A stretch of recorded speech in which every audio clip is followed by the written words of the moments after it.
Assalamualaikum warahmatullahi wabarakatuh. Kami dari kelompok 11 Indralaya akan menyajikan sebuah video tentang katabolisme asam lemak.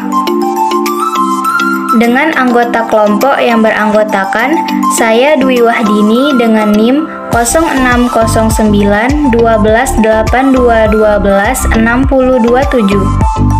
Saya Devita Salawati dengan NIM 0609 12 82 12 60 18. Perkenalkan, saya Piniolam Tioma Pasaribu NIM 0609 1282 12 60 41.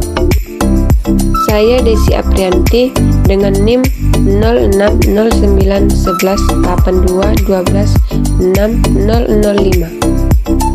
Tujuan pembelajaran: mahasiswa menguasai pondasi saintifik pada materi katabolisme asam lemak. Prosedur kerja: 1. Baca dan pahami materi pembelajaran mengenai katabolisme asam lemak.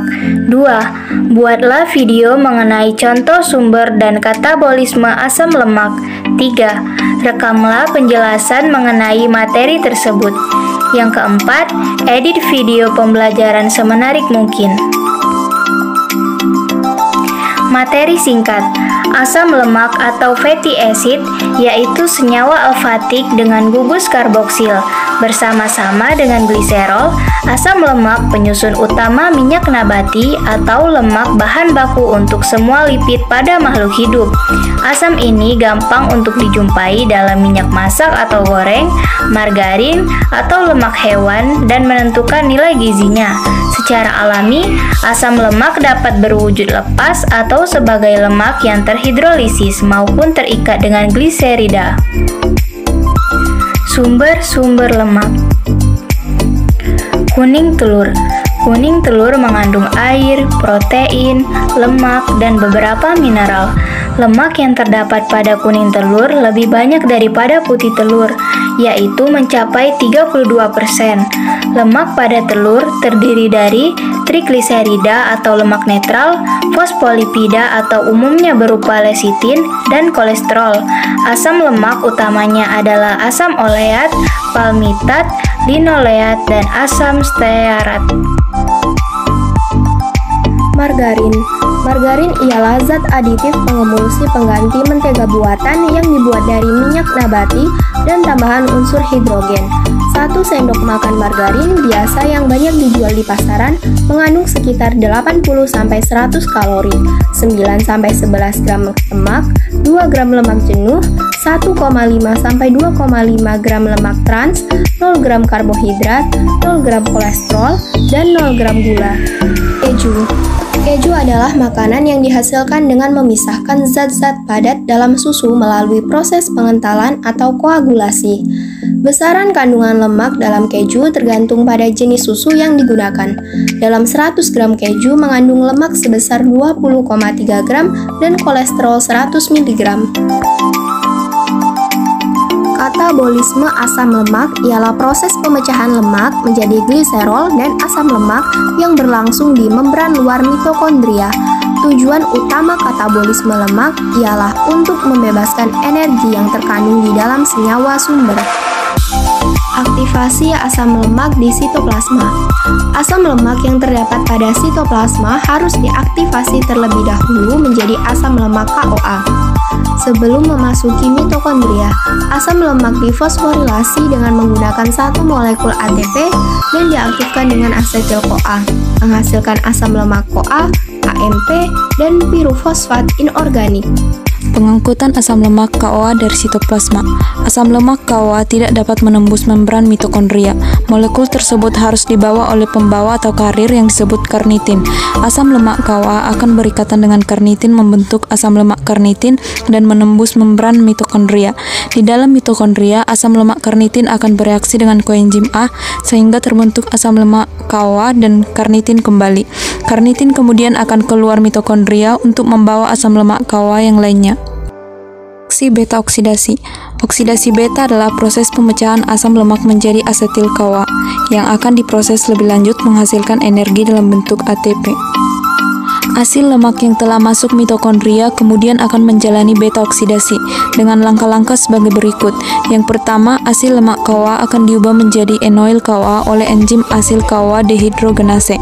Yang kedua, enoil KOA kemudian diubah menjadi hidroksiasil KOA oleh enzim enoil KOA hidratase. Yang ketiga, hidroasil KOA diubah menjadi ketoasil KOA oleh enzim hidroksiasil KOA dehidrogenase. Yang keempat, ketoasil KOA kemudian akan dipotong menjadi asetil KOA dan sisa asam lemak. Yang kelima, asetil KOA akan lepas dan masuk siklus Krebs untuk menghasilkan energi, sedangkan sisa asam lemak akan mengulangi reaksi dari awal agar dapat menghasilkan asetil KOA lainnya. Setiap asam lemak akan dipecah setiap 2 atom C, sehingga apabila asam palmitat atau 16 atom C akan dipecah menjadi 8 asetil KOA masing-masing 2 atom C. Asetil KOA kemudian dapat masuk ke dalam siklus Krebs untuk menghasilkan ATP. Tiap satu siklus beta oksidasi dihasilkan energi sebesar 1 FADH2 sama dengan 2 ATP, 1 NADH sama dengan 3 ATP, 1 asetil enzim A sama dengan 12 ATP. Jadi, jumlah ATP yang dihasilkan dalam satu siklus beta oksidasi adalah 17 ATP. Tahap oksidasi asam palmitat. Tahap pertama yaitu asam palmitat yang mengandung 16 atom C dioksidasi B dalam 7 siklus menjadi 8 residu asetil dalam bentuk asetil CoA2. Tahap kedua, tahap asetil CoA oksidasi menghasilkan 2 CO2 dan elektron dalam siklus Krebs. Tahap ketiga, elektron yang dihasilkan dari tahap 1 dan 2 masuk ke rantai respirasi mitokondria dengan menghasilkan energi yang sintesis ATP dengan fosforilasi oksidatif. Jadi, dengan 7 siklus beta oksidasi dihasilkan energi sebesar 7 FADH2 sama dengan 7 dikali 2 ATP menghasilkan 14 ATP. Selanjutnya 1 NADH sama dengan 7 dikali 3 ATP menghasilkan 21 ATP. 8 asetil koenzim A sama dengan 8 dikali 12 ATP menghasilkan 96 ATP. Seluruhnya menjadi total 131 ATP. Karena pada proses aktivasi dibutuhkan 1 ATP, maka dapat disimpulkan bahwa energi yang dihasilkan pada katabolisme lemak adalah sebanyak 130 ATP. Yang terakhir, kesimpulan. Lemak adalah zat organik hidrofobik yang terdiri atas unsur penyusun seperti karbon, hidrogen, oksigen, fosforus, serta nitrogen. Contoh sumber makanan yang mengandung lemak ialah kuning telur, margarin, dan keju.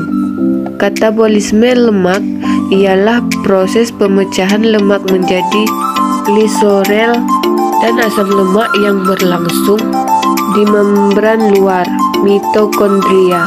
Tahapan katabolisme lemak yakni aktivasi asam lemak, mengangkut asam lemak KOA, reaksi B oksidasi, dan tahap oksidasi asam palmitat. Sekian pemaparan dari kelompok kami. Wassalamualaikum warahmatullahi wabarakatuh.